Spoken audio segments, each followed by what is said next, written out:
औज़ुबिल्लाहिमिनश्शैतानिर्रजीम बिस्मिल्लाहिर्रहमानिर्रहीम। आप देख रहे हैं न्यूज़ वर्ल्ड यूरोप और मैं हूं आपका होस्ट तारिक भट्टी।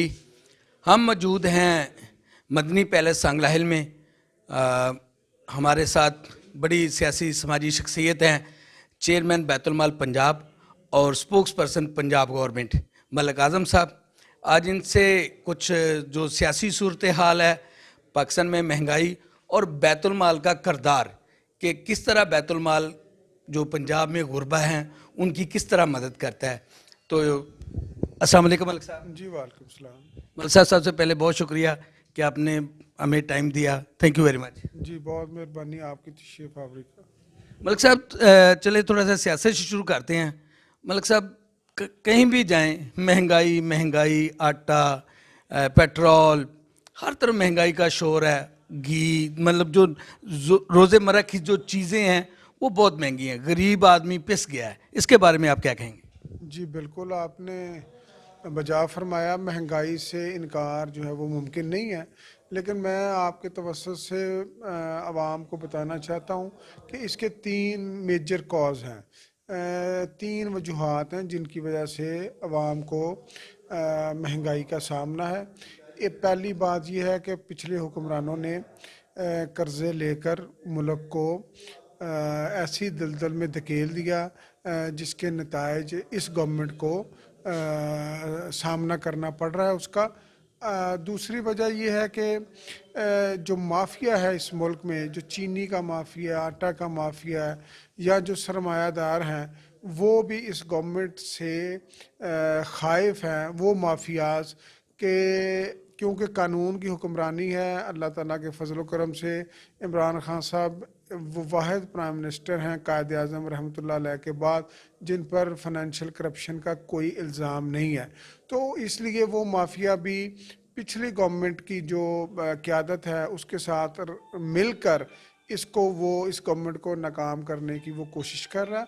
और तीसरी बात, मैं अब वैसे सियासी कारकुन ये समझता हूँ कि जिस तरह ब्यूरोक्रेसी को किरदार अदा करना चाहिए, मेरा ख़्याल है उसने वो महंगाई को कंट्रोल करने में उस हद तक वो किरदार अदा नहीं किया। और मेरा अपना ख्याल है कि अगर प्राइस कंट्रोल कमेटियां तहसील लेवल पर बन जाएं और उसकी सरबराही जो है वो इलाके के एमपीए के पास हो या पॉलिटिकल लीडर्स के पास हो, तो वो महंगाई को कंट्रोल करने में कामयाब हो सकते हैं। क्योंकि आवाम के नुमाइंदों को आवाम के दुख दर्द का, मसाइल का बेहतर तौर पर पता होता है। और जो भी हमारे अरकान असम्बली हैं, अगर उनके ज़िम्मे ये ड्यूटी लगाई जाए तो वो अपने हलकों में किसी भी किस्म की कसाद बाजारी, ब्लैक मेलिंग या ज़ख़ीरा अंदोज़ी की हर किस्म की साजिश को वो नाकाम बनाने की अहलियत रखते हैं।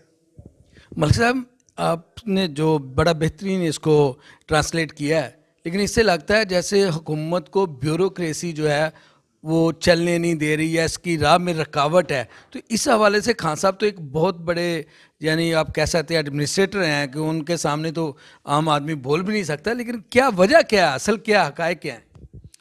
नहीं, खान साहब ने जब वज़ारत उज़्मा का हलफ लिया तो उन्होंने पाकिस्तान के टॉप ब्यूरोक्रेट्स को इस्लामाबाद बुलाया और उन्होंने कहा कि मैं कानून की हुक्मरानी चाहता हूँ। ख़ुसूसन पुलिस को उन्होंने गैर सियासी करने के लिए बड़ा ज़ोर दिया और उसके बाद उन्होंने कहा कि आप कानून के अंदर रहकर आवाम की खिदमत करें। और जो अच्छे अफसरान हैं उनको सपोर्ट किया खान साहब ने। तो लेकिन अगर आप ये कहें कि ब्यूरोक्रेसी में मुस्लिम लीग नून के चाहने वाले नहीं हैं, तो ये मेरा ख्याल है हक़ाइक़ से आँख चुराने वाली बात होगी। अभी भी कुछ परसेंट लोग उनके साथ रवाबित में हैं, लेकिन क्योंकि पीटीआई इक़्तिदार में पहली दफ़ा आई है तो अब 1.5 साल बाद बहुत ज़्यादा जो है वो इसमें बेहतरी आई है। अच्छे ऑफिसर्स अब तैनात हुए हैं। अगर आपने देखा हो तो पंजाब गवर्नमेंट ने सरदार उस्मान बुज़दार साहब की क़यादत में ख़वातीन को उन्होंने बहुत प्रमोट किया है। और आप देखें कि पंजाब भर की तहसीलों में काफ़ी तादाद में ख़वातीन को असिस्टेंट कमिश्नर लगाया गया है। इस तरह से उन्होंने एक ऐसे तबके की जो इस माशरे का 50% है उसकी हौसला अफजाई की है। और मैं समझता हूँ कि सिविल ब्यूरोक्रेसी को इस मामले में सरदार उस्मान बुज़दार साहब का शुक्रगुज़ार होना चाहिए कि उन्होंने कभी अपने हम्बलनेस को उन्होंने इग्नोर नहीं होने दिया, कभी उन्होंने किसी से गरूर से बात नहीं की, कभी उन्होंने किसी से गैर महज़ब अंदाज में गुफ्तगू नहीं की। जबकि पिछले अदवार में जो हुक्मरान रहे हैं वो जिस तरह ऑफिसर्स के साथ और जिस प्रेशराइज तरीके से उनके साथ काम करते थे वो भी तारीख़ का हिस्सा है और उसको भी कोई बंदा झुठला नहीं सकता। खान साहब का कल का जो अजलास था उसमें उन्होंने महंगाई के बारे में खुद भी बड़ी तशवीश का इजहार किया। तो आप समझते हैं कि अब महंगाई जो है वो अब उसका ख़ात्मा होगा और गरीब आवाम को कुछ ना कुछ रिलीफ मिलेगा? खान साहब तो एक सच्चे इंसान है। अक्सर औकात अपोजिशन जो है वो उनकी पॉजिटिव एंड से की हुई बात को भी नेगेटिव ले लेती है। जैसे कि पिछले दिन उन्होंने टीकों की बात की तो वो भी उसको नेगेटिव अंदाज से लिया। तो मकसद बात करने का ये है कि वो एक सच्चा इंसान है। उन्होंने जिस आइडियालॉजी पर उन्होंने हुकूमत में आकर गरीब आवाम के लिए काम किया और एहसास प्रोग्राम के तहत 180 अरब रुपए उसमें मुख्तस किए, तो इस बात से ज़ाहिर है कि उनको पाकिस्तान के गरीब आवाम की कितनी फ़िक्र है।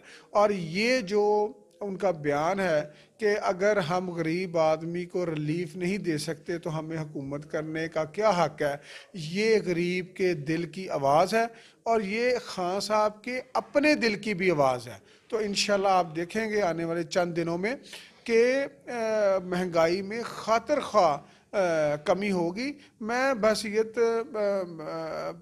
ज़ाती तौर पर ये मेरी ज़ाती राय है कि अगर हम इसको बेहतर तरीके से प्राइस कंट्रोल कमेटीज़ के ज़रिए और अगर ब्यूरोक्रेसी अच्छे तरीके से काम करे तो महंगाई में खातिर ख्वाह कमी की जा सकती है। क्योंकि ना इस मुल्क में आटे का बुरान है, ना कोई चीनी का बुरान है, ना कोई कमी है, ना पैदावार में कमी है, ना स्टॉक में कमी है, ना किसी और चीज़ में कमी है। आज अगर टमाटर जो है आज 40 रुपए किलो है, आज कोई बात नहीं कर रहा। आज पीटीआई की गवर्नमेंट है तो पीटीआई की गवर्नमेंट में अगर 40 रुपए टमाटर है तो आज उसको अप्रिशिएट करना चाहिए। अगर कोई 4 दिन के लिए फसल की कमी बेशी और दिनों के हिसाब से हर साल एक ऐसा क्रंच आता है 15 दिन का जिसमें टमाटर की कीमत बढ़ जाती है। जब टमाटर की कीमत बढ़ी तो सारे तीर पीटीआई की तरफ चले गए। आज उस्मान बुज़दार साहब की बेहतर हिकमत अमली से टमाटर 40 रुपए किलो है तो कोई उस पर अप्रिशिएट नहीं कर रहा। तो ये जो तजाद है ये गवर्नमेंट के ख़िलाफ़ अपोजिशन की एक साजिश है। आप देखें कि गवर्नमेंट अपोजिशन जो है वो पंजाब गवर्नमेंट पर अटैक करती है बार बार और चीफ मिनिस्टर पर अटैक करती है बार बार।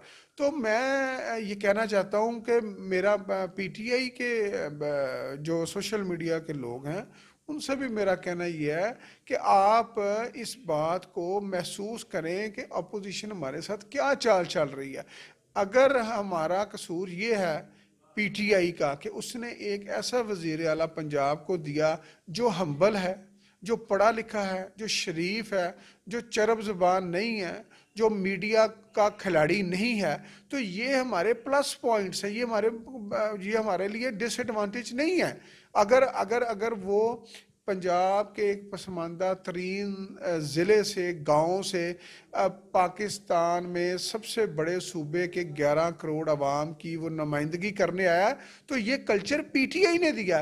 पीपल्स पार्टी और मुस्लिम लीग नून में तो इसका तसव्वुर नहीं है कि कोई वडेरे का बेटा हो या कोई लीडर के बेटे के अलावा हो या कोई और बड़े आदमी के बेटे के अलावा कोई बंदा इस सूबे में वजीर आला बनने का ख्वाब तक नहीं देख सकता।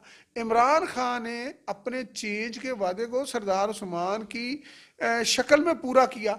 उन्होंने किसी पीटीआई के जागीरदार के बेटे को तो नॉमिनेट नहीं किया, किसी पीटीआई के बिलियनर्स को तो नॉमिनेट नहीं किया।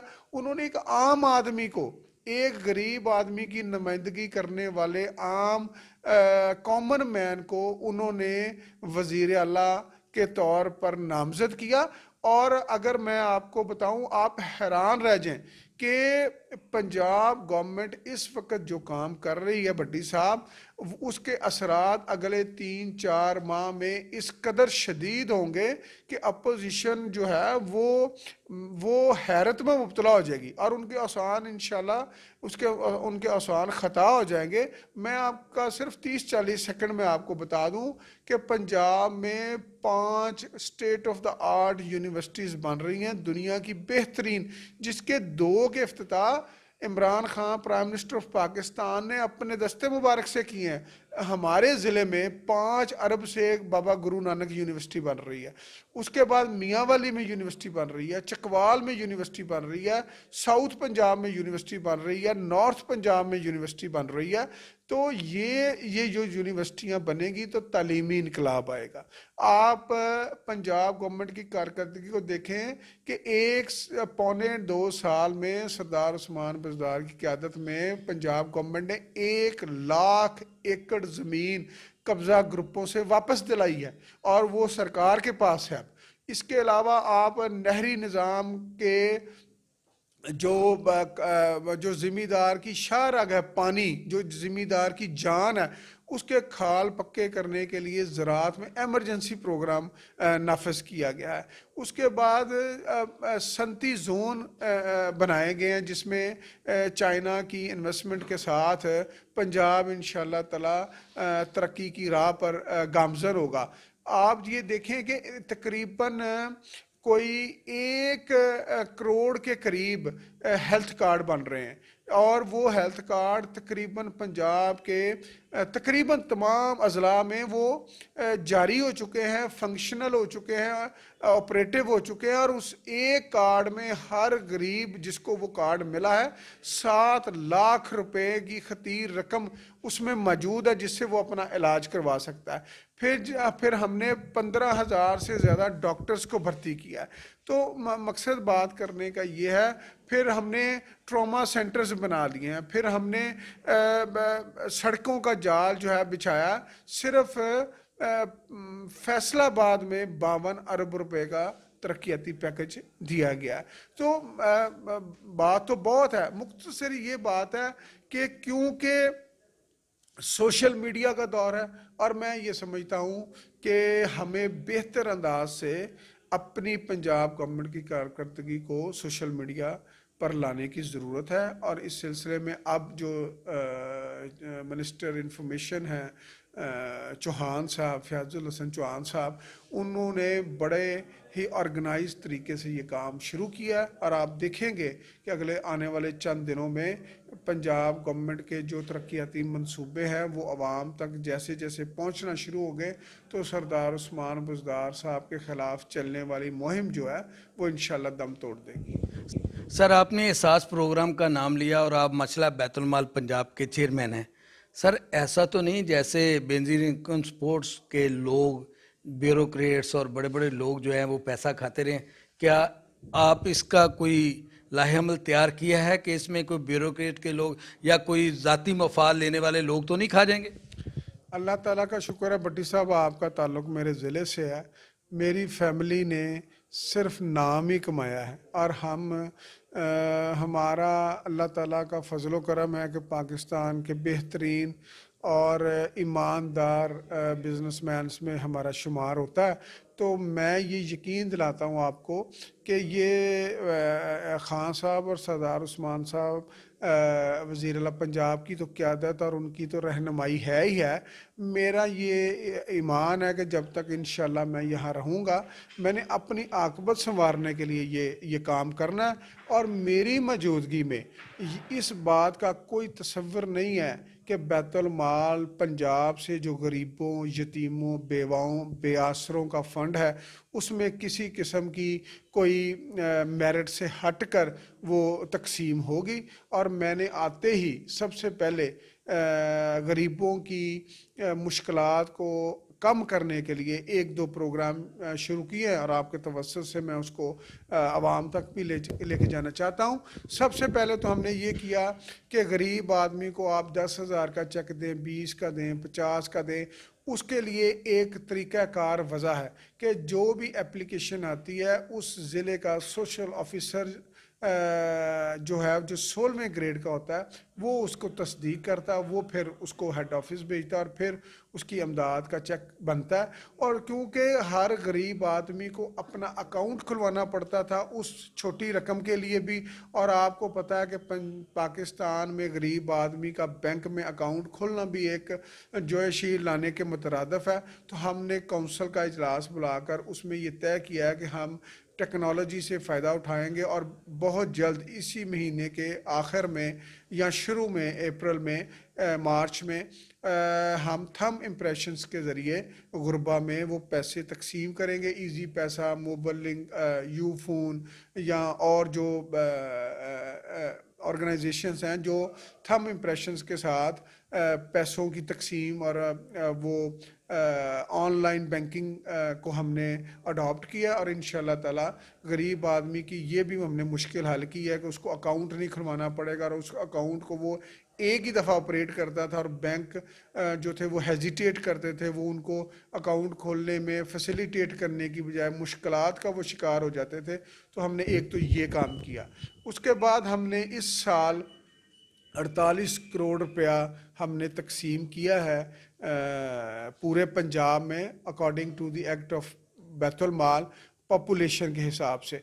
तो उसमें हमने वज़ीर आला प्रोग्राम जो है वो बराए गुरबा मसाकीन जारी किया है, जिसमें बेवाओं, यतीमों और बेआसरा औरतों को हम सिलाई मशीन्स दे रहे हैं। उसके बाद हम बुज़ुर्गों को जिनकी बीमार या वो चलने के काबिल नहीं है उनको व्हील चेयर्स दे रहे हैं। फिर हमने माशरे में नेकी की एक इसको परवान चढ़ाने के लिए, इस नेक काम को आगे बढ़ाने के लिए हमने इज्तिमाई शादियों का प्रोग्राम जो है वो हमने लॉन्च किया है। और इसके अलावा हमने जो भट्टा पे मज़दूर काम करते हैं उनकी बच्चियों के लिए हमने किताबों के फ्री डिस्ट्रीब्यूशन का इंतज़ाम किया। तो इंशाअल्लाह ताला जो अगले साल का माली बजट होगा उसमें इंशाअल्लाह ताला सरदार उस्मान बुज़दार साहब ने हमसे वादा किया है कि वो कसीर रकम जो है वो पंजाब के गरीबों की फलाह बहबूद के लिए देंगे। और आप देखेंगे कि इंशाअल्लाह ताला पंजाब बैतुल माल, जिसको पहले सियासी रिश्वत के तौर पर इस्तेमाल किया जाता था और MPs MNAs अपने पॉलिटिकल वर्कर्स को वो फंड्स देते थे, अब सिर्फ गरीब आदमी को फंड मिल रहा है। और मुझे 7-8 महीने हो गए हैं चेयरमैन बने हुए, मुझे मैं दावा करता हूं कि एक केस भी ऐसा दिखा दिया जाए जिसको हमने पैसे दिए और वो गरीब आदमी ना हो। मलिक साहब ने बड़ी तफसील से बताया जी, और वाकई जैसे मलिक साहब ने खुद ही एडमिट किया है कि PTI के सोशल मीडिया को जो उनका यूनिट है उसको अच्छे से काम करने की ज़रूरत है ताकि लोगों तक ये सारी इन्फॉर्मेशन पहुँचे और लोगों को PTI की कारकर्दगी जो है वो नज़र आए। मलिक साहब, आखिर में कोई इस गवर्नमेंट के हवाले से अपनी आवाम को जो इस वक्त पिस रही है महंगाई में, कोई खुशखबरी या कोई आसरा, कोई तसल्ली देना चाहें? मैं एक पाकिस्तानी होने के नाते और पंजाब का एक शहरी होने के नाते और एक पॉलिटिकल वर्कर होने के नाते हमें खान साहब ने बताया है, समझाया है, पढ़ाया है कि हक के रास्ते से हटना नहीं है और सच बोलना। तो मैं आपको मेरा ये पुख्ता यकीन है कि नीयत अगर नेक हो, नीयत अगर हुक्मरान की साफ़ हो तो अच्छे दिन बहुत करीब हैं। मैं पंजाब की आवाम को ये यकीन दिलाता हूँ कि बहुत जल्द आप इन मसाइल पर हुकूमत को काबू पाता हुआ देखेंगे और पंजाब एक नई तरक्की की राह पर चलता हुआ आप देखेंगे। आप अपोजिशन के बहकावे में, उनके प्रोपोगंडे में, उनके जहरीले और मनफी तकरीरों में ना जाएं, बल्कि ये देखें कि आपका हुक्मरान इमरान खान वज़ीर आज़म पाकिस्तान आज पूरी दुनिया में इज़्ज़त, ऑनर, डिग्निटी की अलामत बन चुके हैं और ये पाकिस्तान का वक़ार पहले से ज़्यादा बुलंद हुआ है। और ये आप खुश नसीबी समझें कि सरदार उस्मान बुज़दार इस सूबे का वज़ीर आला है जिसको गरीब के दर्द का पता है। अगर यहाँ कोई अरबपति, यहाँ कोई इंडस्ट्रियलिस्ट, यहाँ कोई वडेरे का बेटा होता तो उसके भी उतने ही कैंप ऑफिसेज होते, उसके भी आगे पीछे सैकड़ों की तादाद में गार्ड्स होते और उसके भी जनाब शाही खर्चे अरबों रुपए में होते, जो आज आपका वज़ीर आला एक सादा ज़िंदगी गुजार रहा है। आखिर में आपने बुज़दार साहब का बड़ा नाम लिया। बुज़दार साहब कितनी देर वज़ीर आला पंजाब रह सकेंगे? जिस तरह जितनी मुखालफत है, काफिली के बारे में बातें हो रही हैं, अपोजिशन बड़ा गठजोड़। ये आपने बहुत अच्छा सवाल किया भट्टी साहब।